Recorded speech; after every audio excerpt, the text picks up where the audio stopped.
All right, welcome to another episode of the Joe and Doug Show. We're excited to be with you on this Tuesday evening. It was 80 degrees today in Youngstown. It was beautiful. I had the air on at one point today because I was like, I'm sweating sitting here in my car and put the air on. But today was just one of those days for me, and it was relaxing. It was I walked to work from my house and got to enjoy the beautiful weather, and then walked home and had lunch, and then came back, and it was a good day. I caught up on some things. I know your day wasn't quite the same. No, it was not. But that's the beauty of life. Sometimes you get dealt a different hand each day, and you get to approach it however you want to do it. So I was thinking, and once you told me that that's kind of how your day went, I thought we would have a lighthearted, a little bit of fun today. I want to do some like favorites, top 5, get to know Joe and Doug a little bit. Okay. We haven't done this in a while. We did one, maybe 6 months ago. We talked movies, we talked all that sort of stuff. And so if you could have any one superpower, what would it be? Superhero, superpower? Invisibility, no doubt. Invisibility, why? Invisibility. I get away with anything when you're invisible. I mean, you can literally rob a bank and get away with it. Wow. Invisibility. Yep.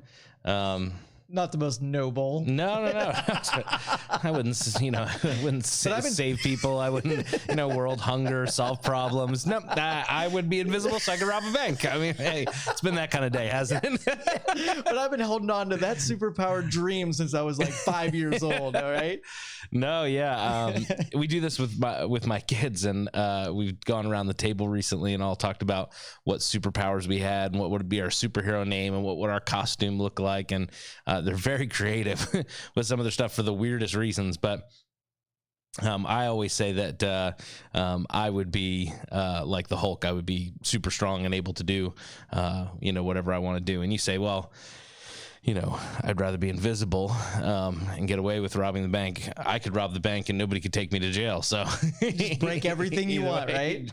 Just smash it. That's how come yours feels a little bit nicer of a superpower than mine? No, it does. Just the way you approach it. That's all right. Harry Potter had the cloak of invisibility. Yes, right. Did you see what he was able to get away with? Yeah, absolutely. Sucker? He was able to do some good things with it, actually. That's right. So, another one for you. So the Browns are having a decent season. Have you watched much football this season? A little bit. Are you like excited or hopeful or? I just don't get emotionally invested in crap like that anymore. Yeah. It just, my soul got sucked out a little bit, and it's nice to watch it if it's there, but I don't get wrapped up much. Now, if they went the distance, would you get excited? Probably not. No, not even. It's just not in me anymore. Would you have a Super Bowl party? You know what? I probably would be game for a Super Bowl party no matter who's there, just to have human being interaction, that kind of thing. Yeah, we're not allowed to do that, Joe.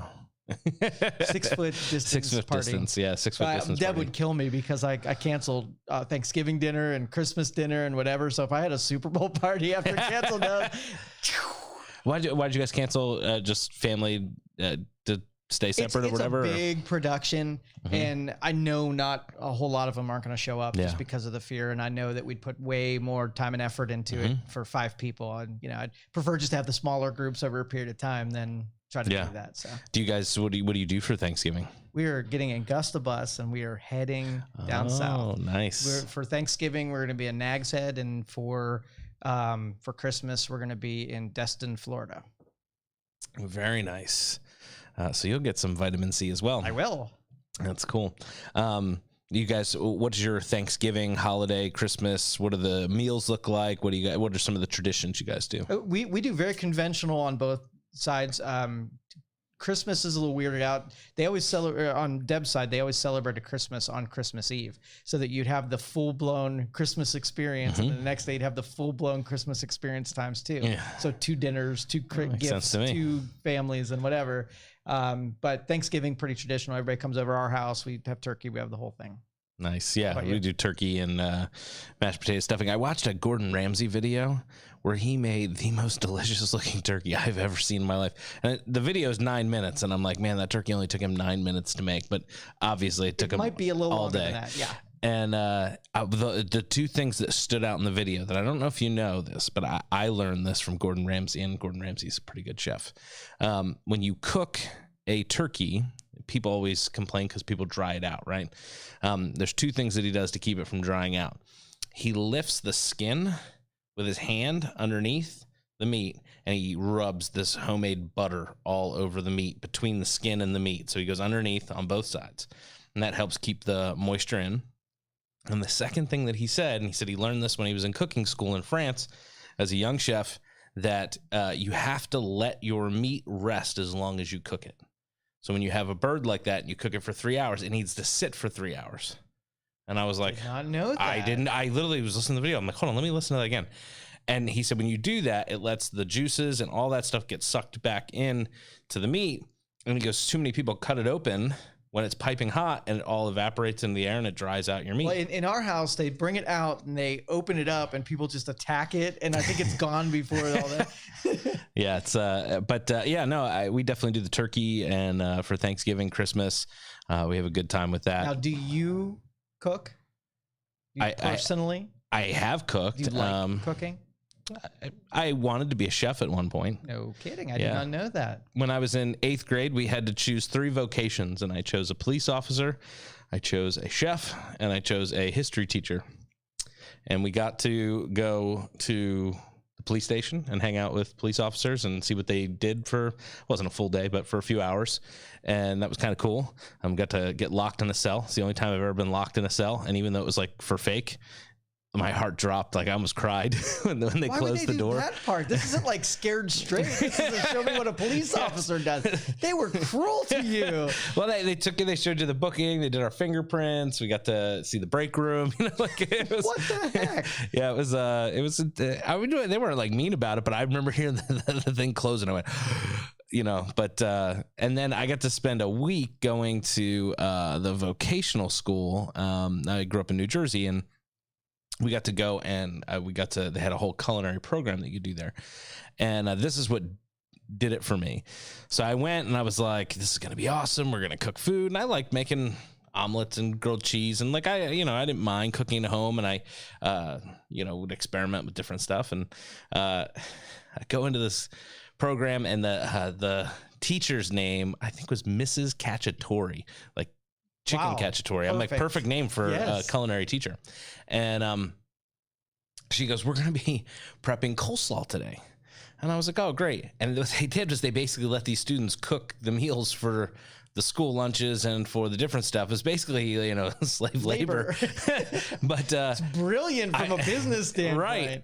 But I spent 2 hours chopping carrots, and I was a little like, this sucks. I was like, what did I just learn there? Literally. And I thought like, maybe we're going to make a steak, or maybe, something succulent and wonderful. We literally spent all day for 3 days making coleslaw. And she's like, you can have a cup of coleslaw if you want. I'm like, exactly what I want right now. Coleslaw. Thank you. Take this coleslaw and throw it in the trash. How about that? But that was the end of my culinary career. Lasted 4 days.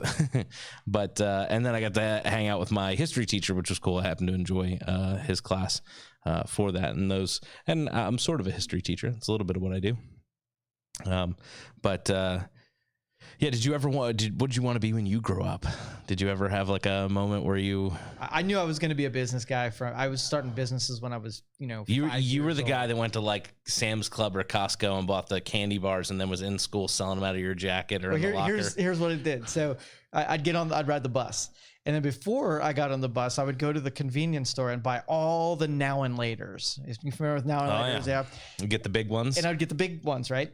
And then I'd get on the bus and I would pay, 50 cents for the thing. And I would break them up into pieces and sell them for a quarter a piece. And I would like triple my money every day. But I would do the same thing. I had regular customers on the bus that would buy my Now and Laters every morning. That's smart. So you were always business or bust. Every day, yeah. I had baseball cards and bike shops and flower shops. Flower shop was probably my most, I put the most effort into. So my grandmother was had me help her like clear out her flower garden at the end of fall. And when I was going through, she had marigolds.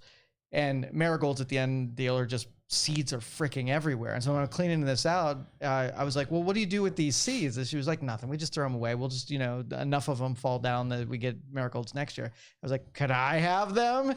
And so I just went into collection mode for these freaking seeds. And the next year I planted marigolds like twice around the house just because that was my crop, man. I was going to sell marigolds. Did you sell any? Oh, heck yeah, I did. It was just neighbors being nice, walk up with a handful of freaking marigolds. So. You could have saved yourself some money and just cut their flowers on the side of their house and then walked up to the door and sold them. I mean, if you were invisible, they wouldn't have seen you. I know. See, that's why we need the invisibility. Yeah, yep. Oh, that's good. Family vacations and stuff growing up. What was the best family vacation you took? We took an RV road trip to Texas. That was my favorite vacation. So the first Gus the bus. Yes, yeah.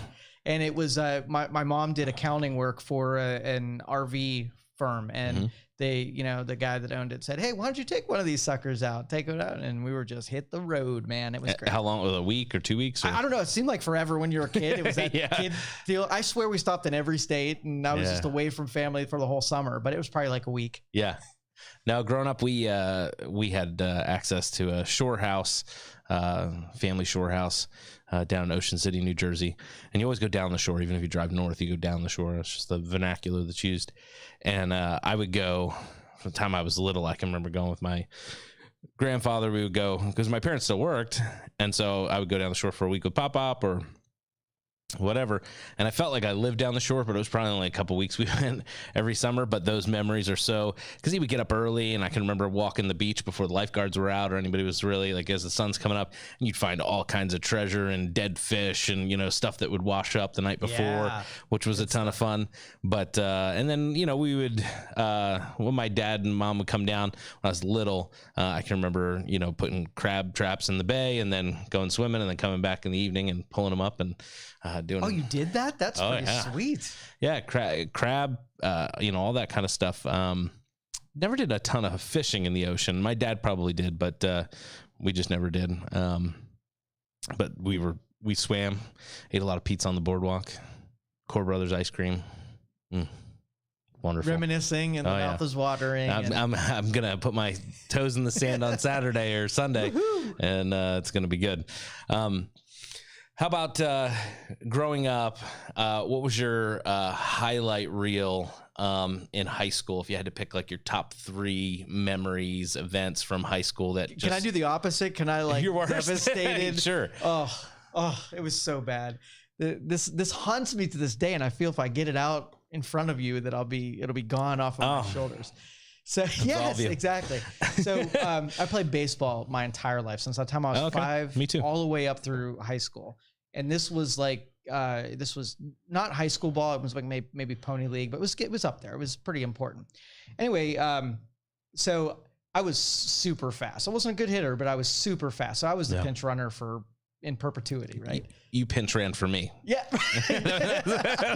So it's like we're down by 1 run, right? And it's like bases are loaded.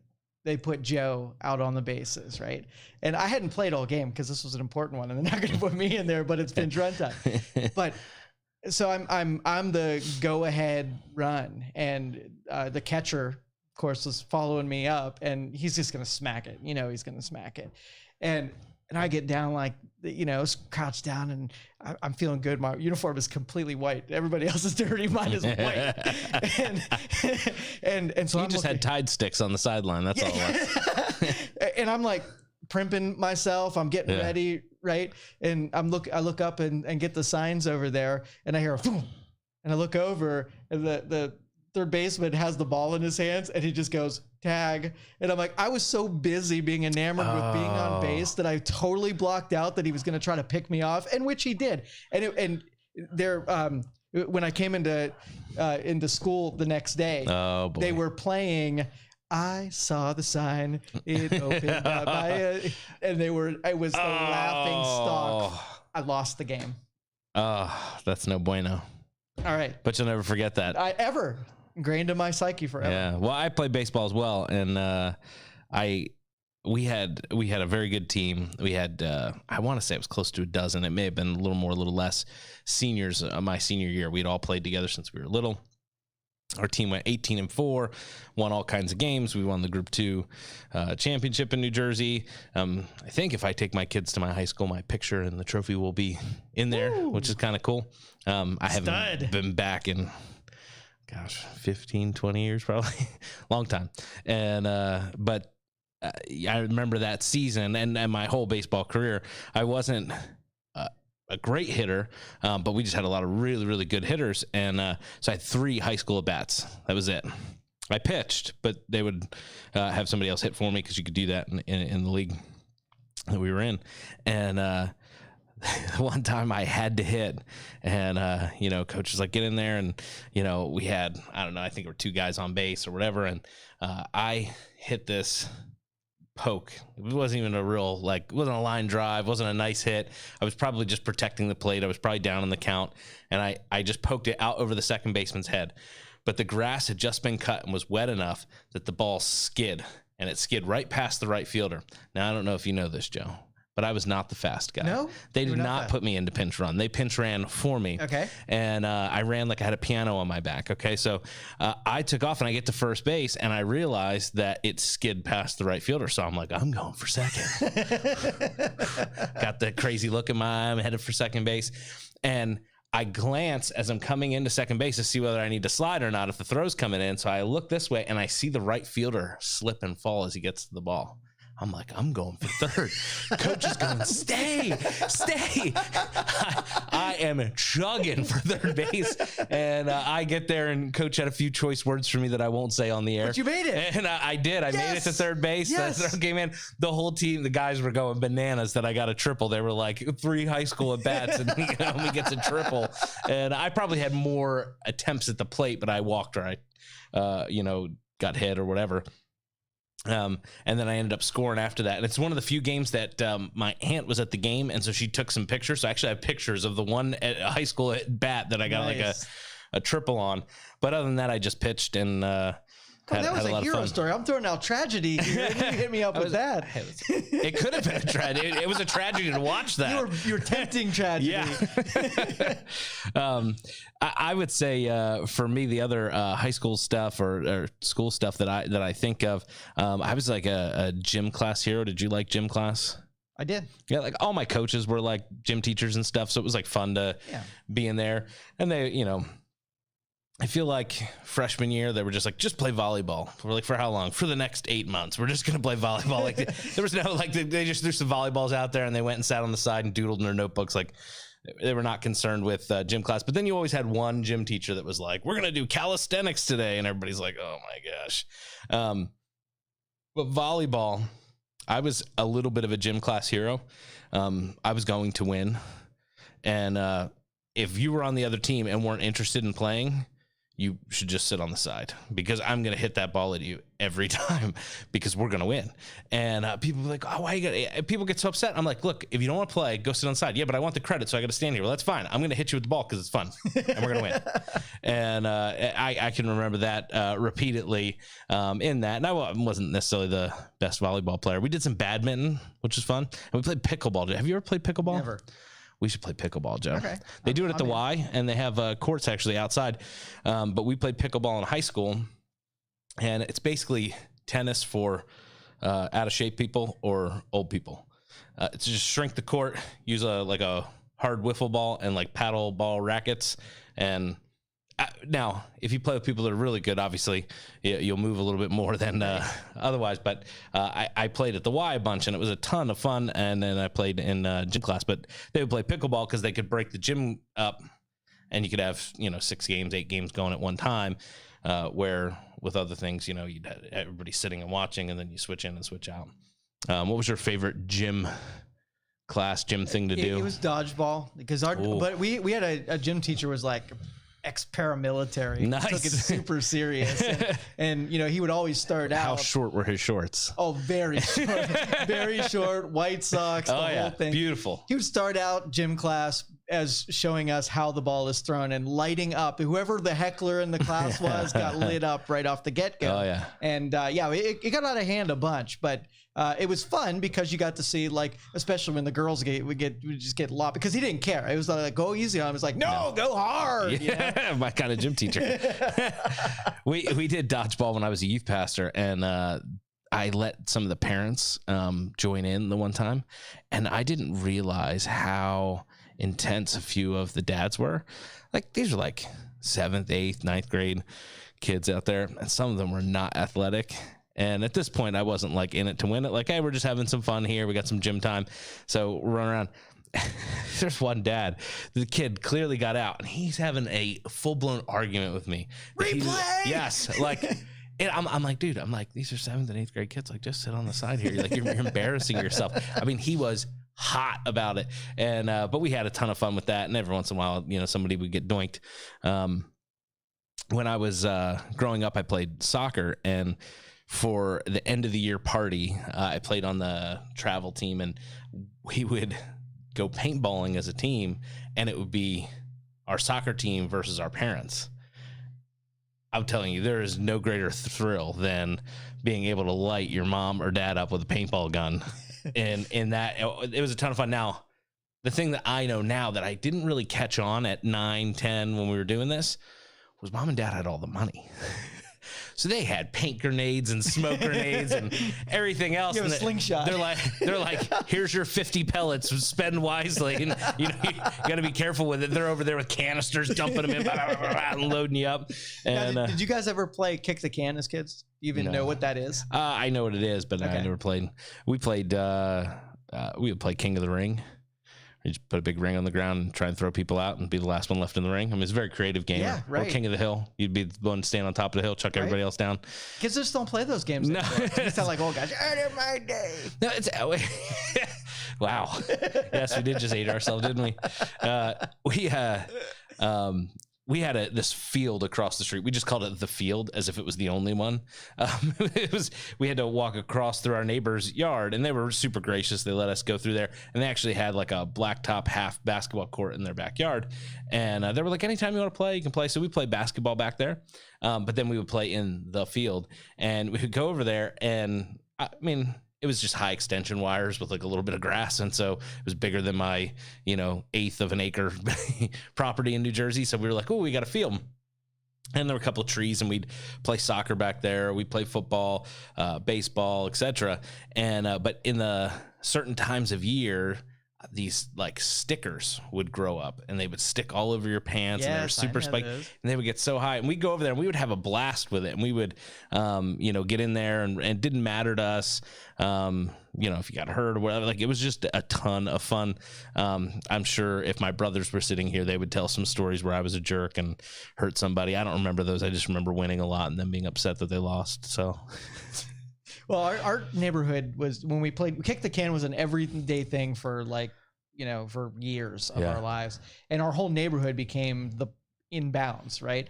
And so I could just remember like hiding on my neighbor's roof. Like, can you imagine if you saw a neighborhood kid climbing on the top of your house to hide on your roof now? Like, you call the cops in 2 seconds. We used to have to so my parents would hide our key, because we used to walk from the middle school. The middle school was not far, and my parents worked and stuff. So from the time I was on 10 or 11, we'd come home, get the key, go in the house, and it was my job when my brothers got off the bus to make them do their schoolwork until my mom got home or dad got home.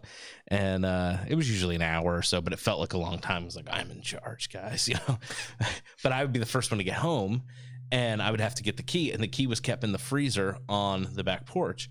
Well, my mom would bake Christmas cookies. It was the thing that we gave to every teacher, pastor, anybody that we were giving a gift to. You got a tin of homemade cookies. Now, she would fill a huge freezer with cookies. She would take a whole weekend or two and just bake and bake and bake and bake, put them in Tupperware and stick them in the freezer or wrap them up, whatever.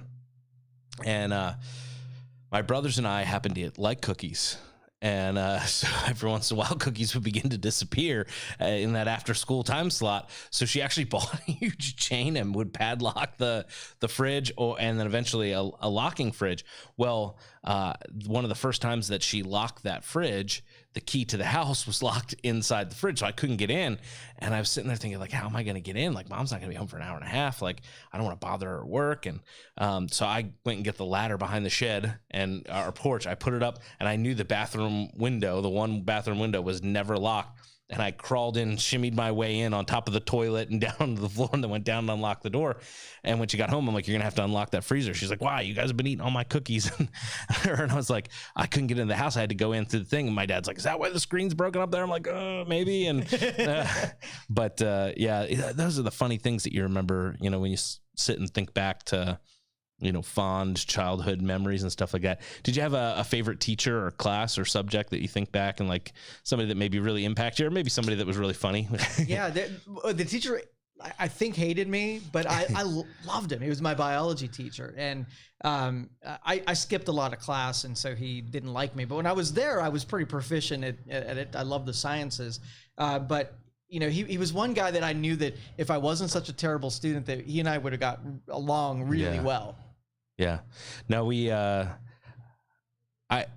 all of my coaches were a lot of fun. But I had, he was helped with the freshman football team, and then JV maybe. He was the line coach, Mr. Kind was his name, which is an appropriate name. And he was English and journalism, and I took journalism for 2 years, and I was the sports editor my senior year for the Ship's Log. That was our newspaper. And I would write the sports section articles. He would give me the hardest time on this stuff because I wrote one time for the bowling team. I had to do an interview about our bowling team. So I did the interview and write this article. And I started the article off, the bowling team's off to another striking season. He's like, you've got to be kidding me. And he went, good. That's what I said. He did not think so. He thought it was rather corny. And of course it is. That's what high school newspapers are supposed to be. But we had a lot of fun in that class, his English class, and the journalism class. Laughed a bunch. And did you get in a fight in high school? No. I mean, like testosterone ridden, pushing match or something, playing basketball or whatever, but not like a legit, throw some hands or something like that. Just like, hey, you beat us or whatever. And we were, upset about it. Yeah. It was not like, I'm going to fight you, to hurt you. It was just pissed that we lost, kind of deal. Did you ever get into a fight? Oh yeah. How'd it go? All right. It was a big dude. He was 6+ and 200 pounds. And you know how to pick him. Yeah. And I was scrawny little 100. I wrestled at 103 at the time. So this was not an even match. And so I would love to I was 103 pounds, I think, in 5th grade. I would love to see video footage of it because I'm shorter than him, but I must have hit him in the face 50 times. Right? I must have just been jumping and nailing him in the face. It's just one side of his face was red and what were you fighting over? He was picking on one of my friends and snapped to his aide, and and then he made. So it was a valiant reason. It was a good reason. Sure. Yeah. He was a little bit of a jerk, but yeah. So the only way to deal with a bully is punch him in the mouth. That's it. That's the way to do it. But he carried it over to the next day in school, and I had it, so I, unloaded him. But I broke my hand really bad. And that was, because I hit him so many times, and he was just bigger than me, so he manhandled me down and got me on the ground, and I think he might have hit me on the back of the head. But then my baseball coach got wind that we were fighting, and he just tore into us, ragdolling us down the steps and whatever, and ruined a really good fight. I think I would have started losing at that point, so I'm kind of glad he intervened. Now, it's interesting that the fighting culture, quote unquote, I can remember when I was in school hearing my dad and others of that generation say the gym coach be like, hey, if we're going to settle this right. We're going to go out back, out past the football stands or behind the grocery store. That's how you settle things. And I'll be there, and we're going to make sure nobody gets, injured, but you get your punches in, and then when you're done, you shake hands like a man, walk away. And then, you fast forward to, our generation, and it was totally different. It was, I don't know, wussified in a lot of ways. And sometimes they're like, well, they were trying to keep kids from doing that. And to some extent, though, our generation really took certain things to an extreme. I mean, think about school shootings and some of that stuff that really came of age. Columbine happened when I was in 8th grade, and that was like the beginning of a whole series of those things. And you just didn't hear about that stuff before. And I don't know if that's because they were settling it out behind the grocery store. What it was, yeah. Or, So, yeah, you got that animus, and you can't do anything about it. And it was, the settling things weren't what it should have been. So, yeah, no, it's interesting because it creates a different dynamic, and every kid's a little different. Like, Charlotte doesn't want any winners or losers. Often we're a mile from the church, so when I get in the car to leave and Sam gets in the car to leave, the boys are like, we're gonna beat you home. And Charlotte was riding with me the one day. I'm like, Char, we're gonna win. She goes, I don't care. It's like, make this no fun. And Graham is your super totally. Yeah, him and Ben and Abraham are all like, they want to ride with me, and they're like, you got to beat mommy, hurry up. And because my wife drives like a maniac, I'm the grandpa in the relationship. I drive nice and slow and all of that. But but it's interesting to see those dynamics. Like, for Charlotte, I'm not sure she would fight in that sense. Maybe Graham would. I don't know. But certain things like in Benjamin, I'm like, oh, he wouldn't back down from that. That'd be interesting. So every kid's a little different. So did you have a childhood crush? Did you have a young lady that you took to the carnival and held her hand and popcorn at the movies or anything like that?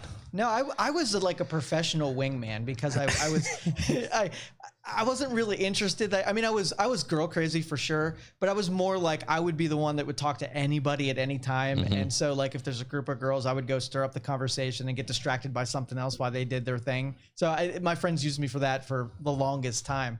But I can't even remember. I mean, like I said, I dated loosely for a little while, but I met Deb at 16 years old, so she's been mine. Sam and I were the same way, 16 and 14. Yeah. I was in 6th grade, and there was a girl that I sat at lunch with, and we passed notes with, and we called each other boyfriend and girlfriend, and we went to the carnival together. She came to my basketball games. I went to a couple of her basketball games. It was, this is like a plot of a movie. We were like, I gotta know more. We were just like friends. I mean, that was more or less. It was 6th grade. Like, hi, do you like me? Circle one. Yes, no. Yes or no, maybe. It was. We sat at lunch together. We had fun. Everybody called. We were together, but it was childhood.